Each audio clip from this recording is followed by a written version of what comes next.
జమ్మూ కశ్మీర్ కుప్వారా జిల్లా హంద్వారా ఏరియాలో ఉగ్రవాదులకు భద్రతా దళాలకు మధ్య ఈ ఉదయం ఎదురు కాల్పులు జరిగాయి.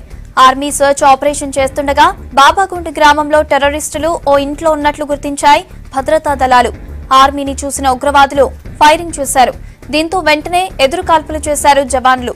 ఈ ఆపరేషన్లో 3 టెర్రరిస్టులు ఆర్మీకి దొరికినట్లు తెలిసింది.